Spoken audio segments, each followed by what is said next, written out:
covering Northern California. You're watching Action News Now, coverage you can count on. Everybody that was there on shore was, real happy to see the dogs make it across. We have the new details, the story behind how a local rescue team saved dogs stuck on an island in the Feather River. Plus,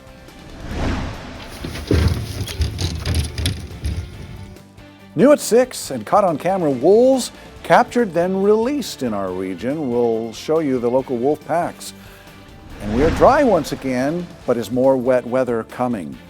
We are dry for now, but possibility of some weekend rain. We look now at, it's a beautiful sunset there at the Mount Shasta Ski Resort. Lots of fresh powder there, and Chief Meteorologist Howie Gordon is tracking it all for us. Been a beautiful day today, Howie.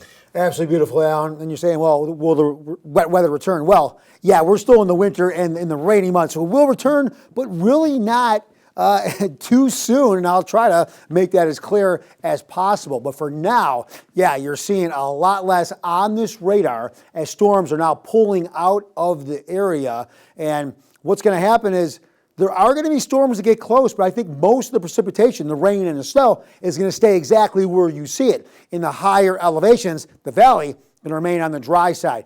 These were our winds yesterday, 40 to 50 mile per hour winds. Look what happens a day later, just in time for Valentine's Day. You don't got to worry about those flowers, that candy blowing out of your hand, Alan, so we're safe for Valentine's Day. Oh, good. Thanks, Howie. New developments now for the man who police say stabbed another man several times in Redding. He was sentenced to 17 years in prison. This is Flynn Zachary Jones. The Shasta County Sheriff's Office says that they arrested Jones for stabbing a man several times at Paradise Lane and Lake Boulevard last May. The county's district attorney's office says that he pled no contest to 2 felony charges, including assault with a deadly weapon. Redding police arrested a man after they say he exposed himself at the Redding Library earlier this week, and we want to warn you that some may find this story a little bit hard to watch. Now, Action News Now reporter Blake Mayfield has been following this story. He joins us now live from the library where this all allegedly happened. Blake, is this the first time that this has happened there? Alan, truthfully, it is not. Redding police tell me that Ryan Morris was here on both Tuesday and Wednesday earlier this week, touching himself while watching pornography inside the Redding Library. Redding police say on Tuesday, a library guest reported Morris masturbating in the middle of the library. But before security could confront Morris that day, police say he left the building. Police say Morris returned the next day, though, on Wednesday, to do the same exact thing. And that's when a different library guest reported Morris again to security, who then caught him and reported him to Redding police. I spoke with library goers today to see if this incident changed the way they feel about coming here. Public library is here for us, and we shouldn't bow down to not coming back. So I just want it to be safer. I do see parents or grandparents coming here with the young kids, and they'll just hold them tighter, try to get in, deliver their books, and get back out. So to come here, you should be able to enjoy this without having a fear to bring your children, not bring your children here, and come here yourself. RPD booked Morris into the Shasta County Jail on multiple charges, including indecent exposure with a prior conviction, a misdemeanor and also for violating his parole. RPD says the library is a known hotspot for homeless encampments and criminal activity. Police say 2 park ranger crews are assigned to patrol the area around the library here, along with a separate private security company that patrols inside the building.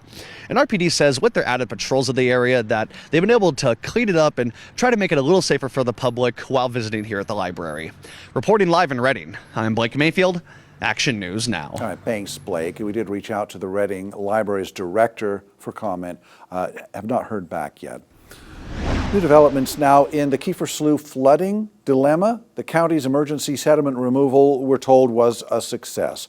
County Supervisor Peter Durfee told Action News Now that crews got the flow started into Rock Creek about 5:30 p.m. Wednesday. So for now, it appears the county's work paid off.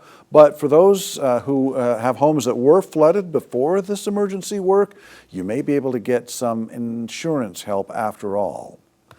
A recent announcement by Ricardo Lara, the state insurance commissioner, reminded insurance companies of their legal obligation to cover damage from mudslides and debris flows that are deemed to have been caused because of wildfires. Durfee says he believes the extreme Kiefer area flooding is because of the Park Fire last year. So, file a claim, and if you're declined, he says send that to the Department of Insurance. They're going to be enforcing carriers to respond to flood claims linked to fires. We have their contact information under news links on our website. A busy downtown Reading street corner is getting a makeover as a new business moves in. Court Street Studios is a newly redesigned fourplex sitting at the heart of downtown Reading. It was redeveloped by K2 Development Company, and it aims to provide a space for local businesses. You can visit Noland Enterprise Downtown iWorks and Salgado Gray CPAs. See that this is a prime location with the weather, outdoor activity for the up and coming sort of person. So we feel like Reading is going to be a nice spot for us from now and into the future. Our main bread and butter would be tax returns for executives, individuals, and small businesses to medium-sized businesses. But we'll venture out into reviews and financial statements for banks and things for various companies. Court Street Studios also includes a new parking lot, windows, and brand new building exterior. Governor Gavin Newsom has signaled a proposal to block California's prison system from working with federal immigration authorities. KCRA in Sacramento reports that the governor would veto the bill referred to as Assembly Bill 15. Now, the bill would attempt to stop CDCR from keeping an offender in custody when ICE requests the department to do so. It would also keep CDCR from responding to ICE requests for information and the ability to have offenders transferred into ICE custody. The bill has yet to be scheduled for its first hearing. New developments now, rural schools might have some support heading their way. Congressman Doug LaMalfa introduced the Secure Rural Schools Reauthorization Act.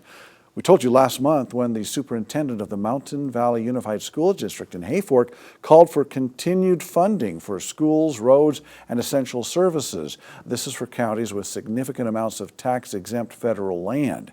Now, LaMalfa's act would extend payments through 2026. The Secure Rural Schools program began in 1908. New at 6, there is a new effort to raise minimum age to buy assault weapons. Senator Alex Padilla proposes to raise the age from 18 to 21. He says this is the same age requirement that already applies to purchasing handguns from federally licensed dealers.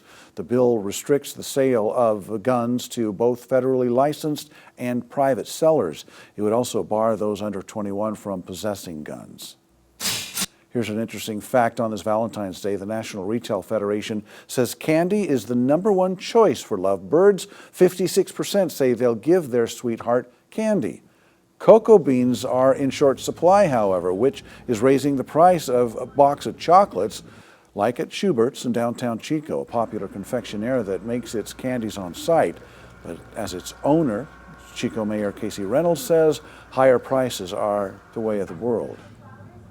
We're doing everything we can to keep it affordable, but as trucking costs go up, as the chocolate goes up to us, minimum wage has gone up, boxing prices have gone up, packaging has gone up, everything goes up.